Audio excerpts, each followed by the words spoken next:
Meus irmãos, nós estamos seguindo passo a passo a jornada do apóstolo Paulo pelas prisões, pela sua tarefa de evangelizar o mundo, de falar do amor de Deus. E agora, como nós temos observado, que o Senhor permite que a nossa vida seja a nossa principal escola.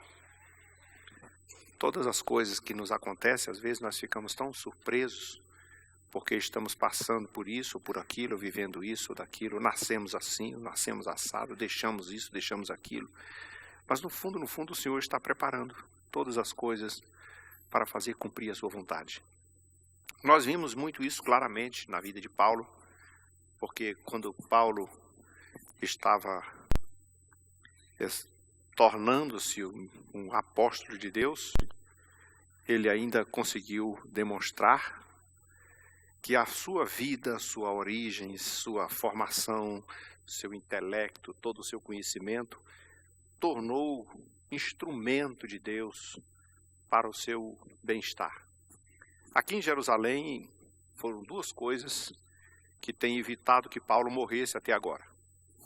Uma delas é a sua origem, porque ele disse, sou cidadão romano.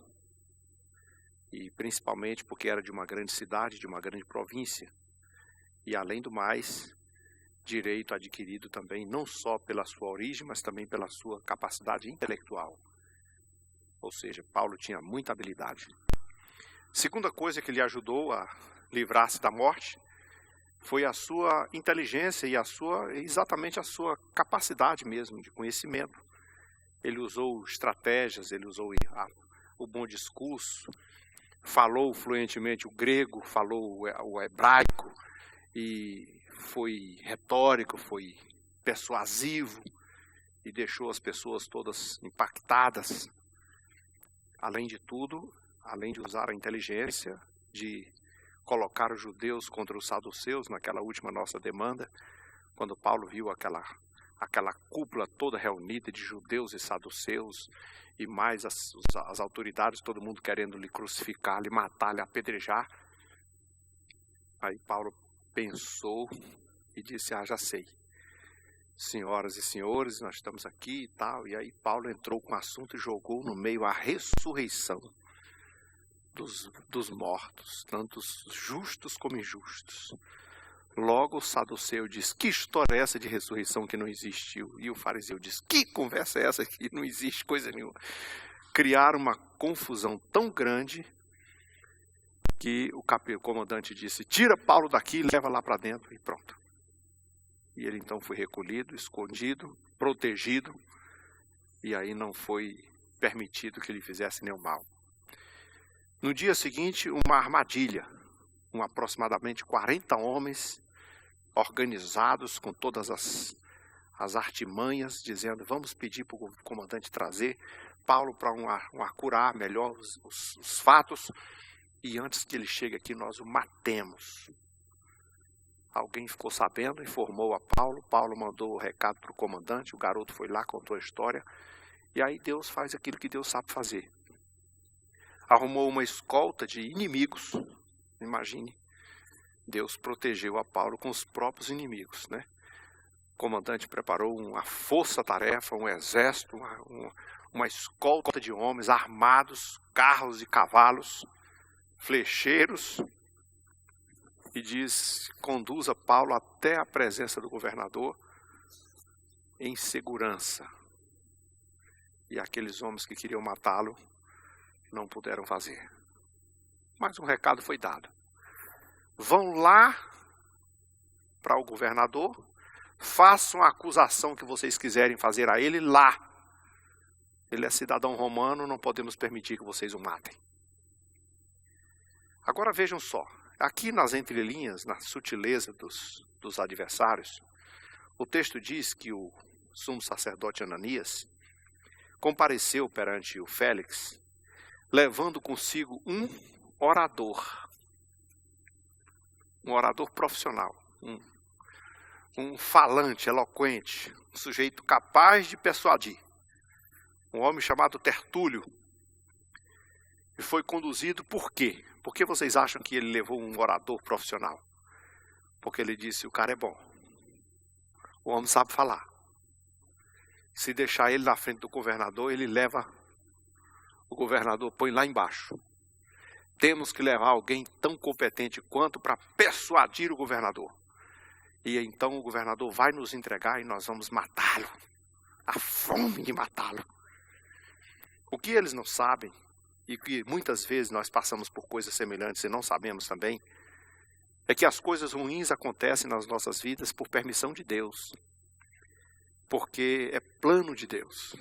A prisão de Paulo é nada mais, nada menos do que uma estratégia do Espírito Santo de Deus para colocar Paulo na frente de homens grandes, de autoridades, de governadores, de reis, para que estes pudessem ouvir o Evangelho. Porque lá no futuro, no julgamento de todos, nem mesmo o governador, nem mesmo o rei vai poder dizer assim, nunca ouvi o Evangelho. Ou então se ouvia, eu não podia entender, porque aquele povo lá fora, eu nem ia lá. Mas eles tiveram Paulo sentado na mesa. E olha só, esse Félix aqui passou pelo menos 2 anos ouvindo Paulo. Não tem desculpa. Paulo foi colocado na frente dele.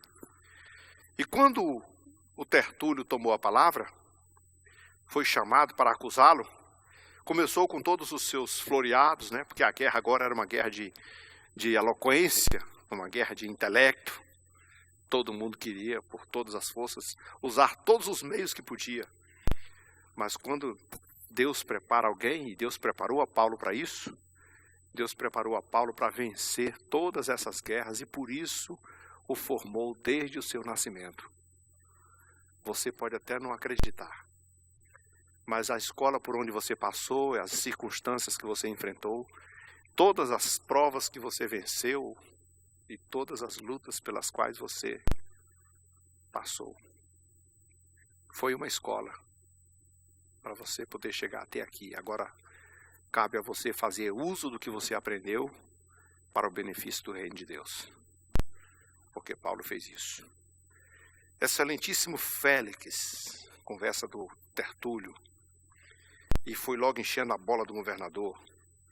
Tendo nós, por teu intermédio, gozado de paz perene, também por teu providente cuidado de serem feitas notáveis reformas em benefício do povo, sempre e por toda parte reconhecemos com toda gratidão.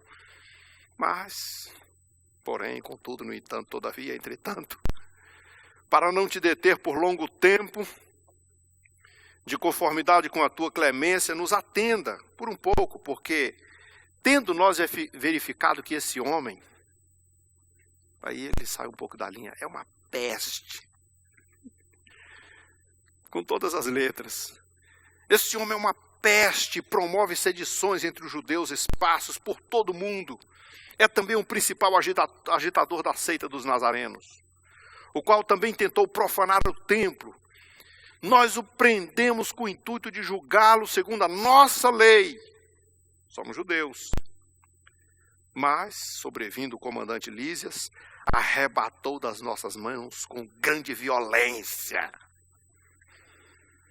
ordenando que os seus acusadores viessem à tua presença.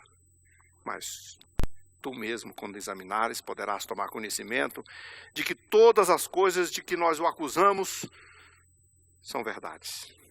Os judeus concordam com isso e afirmam que é verdade. Foi assim que aconteceu. Percebam isso. Observe que o Tertúlio, ele é o porta-voz. Ele foi levado só porque ele era orador. Ele foi levado só porque ele sabia falar bem.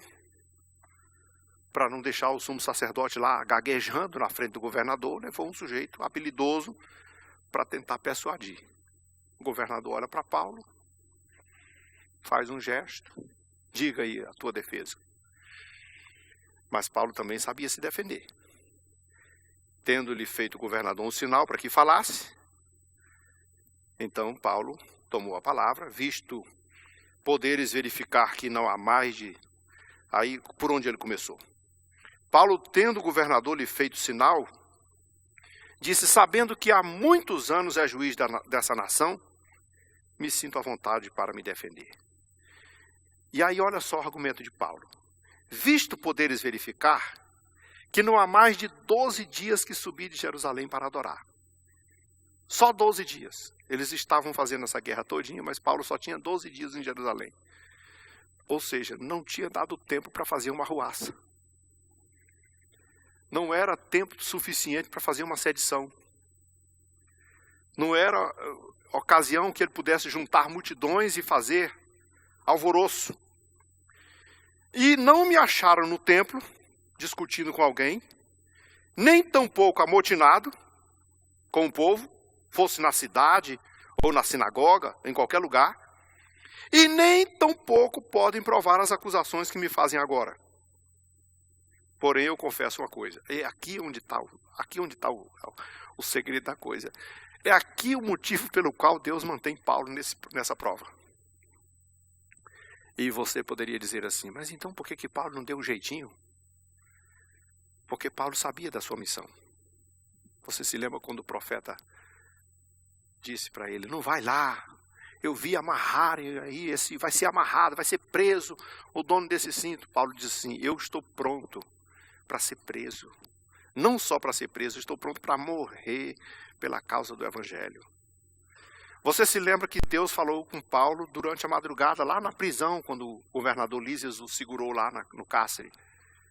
E disse, olha, não temas, porque do jeitinho que você testemunhou aqui para mim, na frente dos homens de Jerusalém, eu vou levar você até Roma. Isso já é uma garantia de vida. Isso já é a certeza que eu não vou morrer aqui no percalço do meio do caminho, não.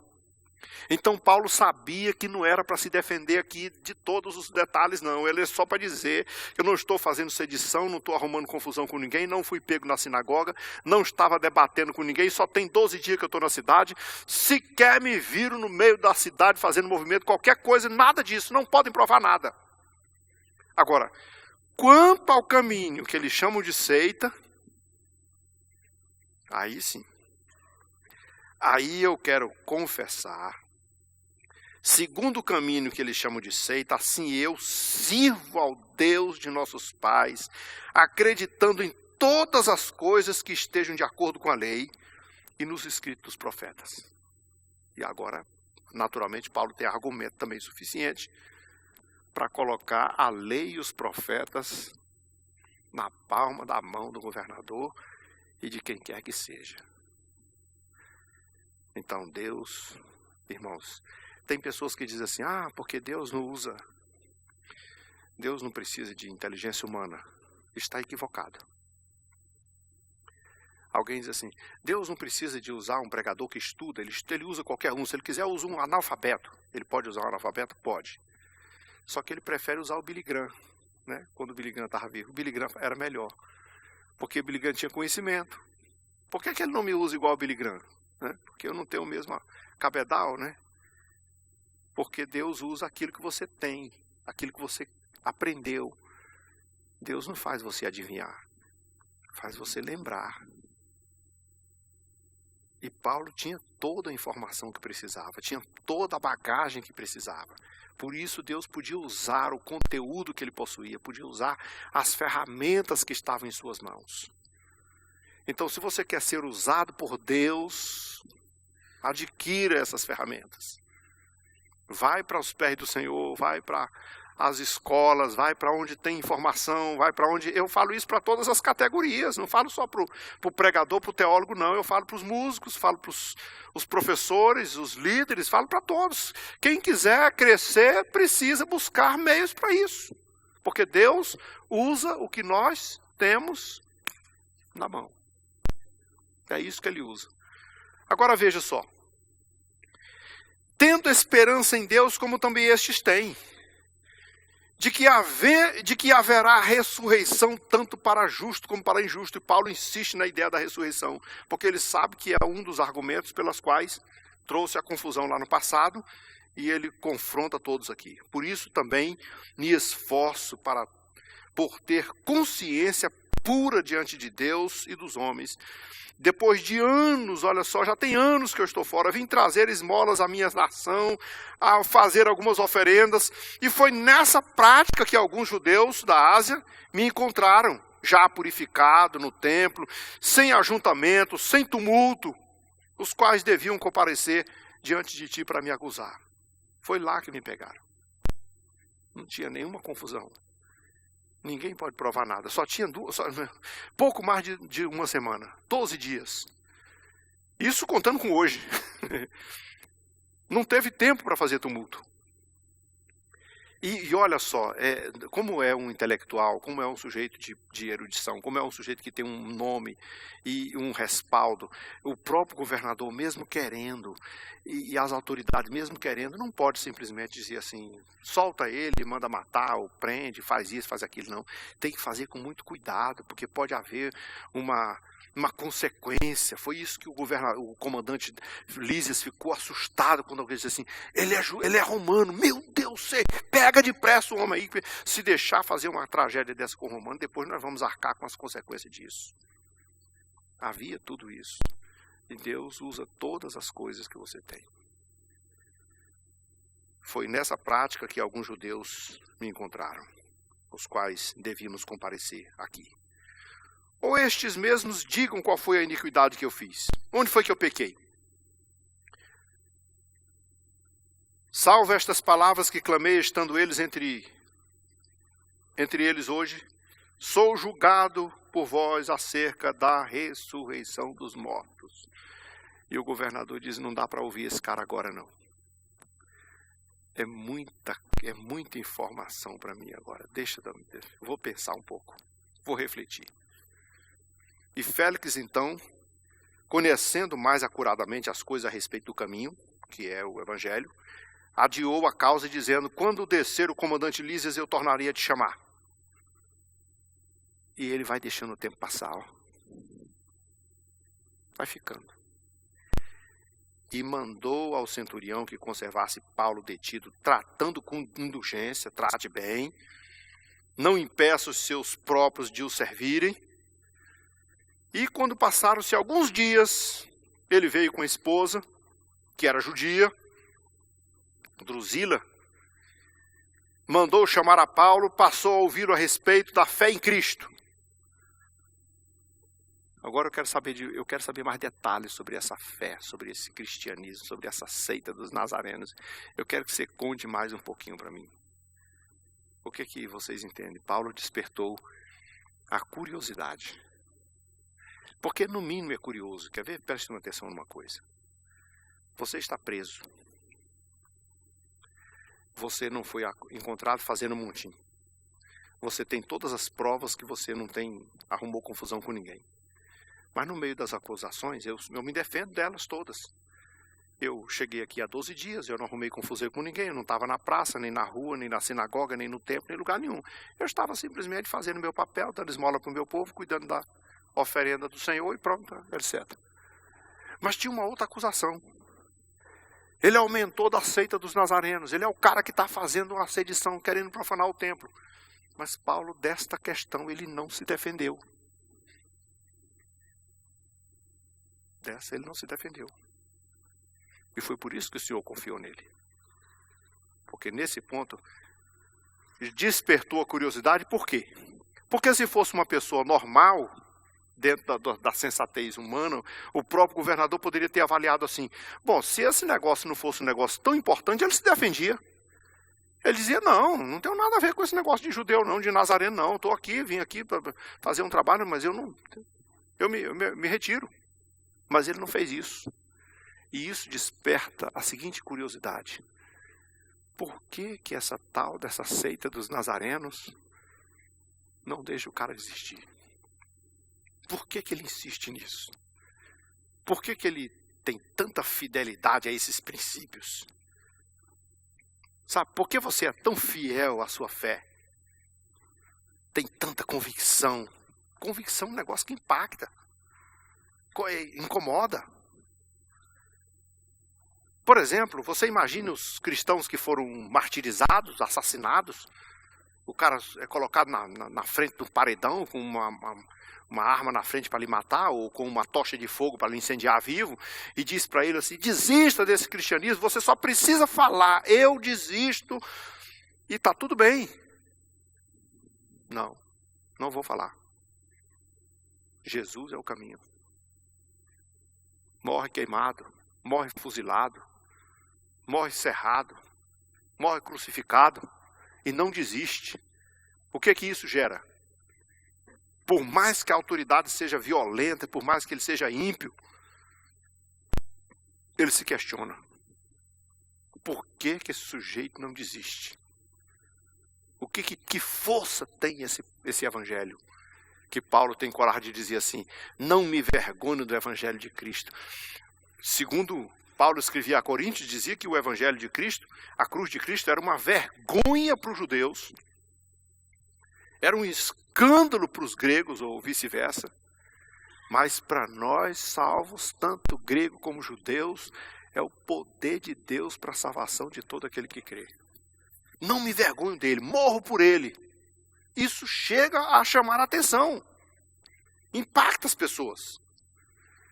Então, conservado lá, detido, chamado depois já na presença da esposa, Paulo vai dissertar. Fala aí de novo sobre essa seita. Aí Paulo agora tem tema, agora ele tem tópico. Agora ele tem doutrina no meio disso.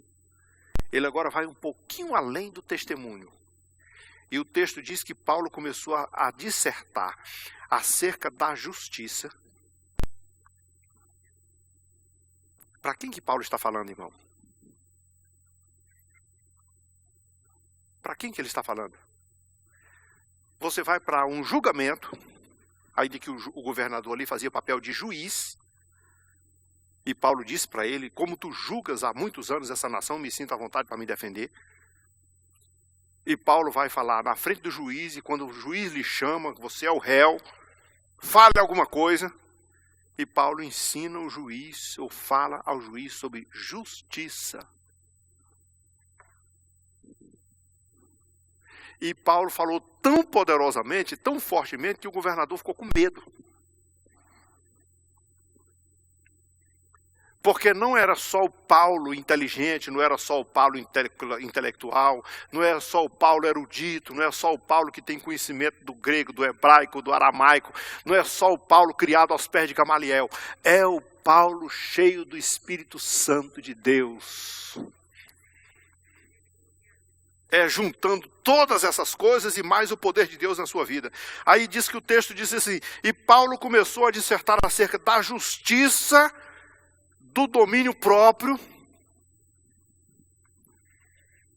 Domínio próprio é outra coisa, é fruto do Espírito, é doutrina também, é ensinamento. Você tem que ser justo e tem que ser controlado. Controle a si mesmo, domine a sua própria natureza, seus próprios anseios, seus próprios desejos, faz parte da fé cristã. E isso já deixa impregnado uma coisa, sabe qual é? A essência do cristianismo é justiça e domínio próprio. No contexto de Paulo aqui. Você se lembra do profeta Miqueias? Capítulo 6, versículo 8, um texto que me chama muita atenção, de vez em quando eu gosto de citá-lo, porque era uma retórica de uma indagação assim, perguntando assim, de que você acha que o Senhor se agrada? Seria de sacrifício? Aí Miqueias usa a expressão, será que se a gente sacrificasse assim uns 10 mil carneiros, agradaria a Deus? Era muito carneiro. E azeite, Deus gosta de azeite? Que tal 10 mil ribeiros de azeite? 10 mil rios de azeite. Não era 10 mil barril, não era 10 mil potes, não era 10 mil tambor, não era 10 mil litros, não era 10 mil... Não, 10 mil ribeiros. Que tal? Agradaria a Deus? É uma indagação muito profunda, porque a resposta que vem lá no versículo 8, já de Miqueias, é o seguinte, não resolve. Não é carneiro, não é azeite, não é a quantidade que resolve. O que Deus quer de ti realmente, o que Deus exige de você e requer de você, é que você, pratique a justiça. 2, ame a misericórdia. 3, seja humilde diante do Senhor teu Deus. E ponto final. Paulo está aqui dentro desse argumento com o rei, e é claro que ele está usando o próprio contexto para confrontar o governador, e ele disserta sobre justiça e domínio próprio e futuro juízo vindouro. Eu vou aqui imaginar do que Paulo está dizendo. Eu vou aqui imaginar, porque o texto não está dizendo o que é que ele disse, que argumento que ele usou, mas eu fico imaginando aqui na minha cachola, imaginação às vezes evangelástica, que Paulo mostra para ele o que é justiça, que Paulo mostra para ele que todo ser humano, e dentro do cristianismo é o que se aprende, todo homem tem controle de si mesmo, das suas emoções, dos seus desejos, e que Paulo no final ainda diz para ele que todo mundo vai ser julgado por um Deus maior no futuro. Não importando se ele é juiz, governador, grande ou pequeno, rico ou pobre, leigo ou sábio. Ele tem um juízo vindouro que cairá sobre ele. Suponho que essas coisas podem ter caído realmente no argumento de Paulo, porque o texto diz assim, que quando Paulo dissertou acerca da justiça, do domínio próprio, do juízo vindouro, Félix ficou amedrontado. O cara era o rei entre aspas, era governador. O sujeito era o governador. Tinha o poder de dizer que uma palavra dele mataria Paulo. Se ele dissesse assim, está liberado, faça o que vocês quiserem com ele. Estava morto. Uma palavra dele também soltaria Paulo. Mas Paulo falou de maneira que ele ficou amedrontado. Então ele disse, por agora pode retirar-te. Quando eu tiver de novo com mais um tempinho, eu te chamo de novo. E aí ele usou a política. A política é o veneno do mundo, às vezes. É a coisa mais terrível que alguém pode imaginar. Devia ser uma coisa muito boa, né? Porque tem o lado positivo. Mas geralmente é influenciada por uma coisa maléfica. Porque ele também, ele disse assim, eu vou te soltar, vou te deixar, eu te chamo depois, ou seja, eu não vou te condenar, não vou te prender, eu faço uma média, eu fico amigo do judeu e amigo de Paulo, eu continuo aqui com ele, aqui porque eu não posso soltar ele, porque se eu soltar ele eu perco o apoio, se eu soltar ele, libertar ele, eu perco o apoio do judeu. E se eu ficar com ele aqui, eu vou aproveitando, vou explorando ele. E o texto diz assim, esperando também o mesmo tempo que Paulo lhe desse dinheiro. A corrupção não está só aqui no Brasil, no século XXI, não. A justiça sempre sofreu os seus percalços nas mãos de pessoas inescrupulosas. Ele queria dinheiro de Paulo, mas Paulo também não se achou por bem pagar nada. Resolveu ficar na dele, bem tranquilo. Por quê?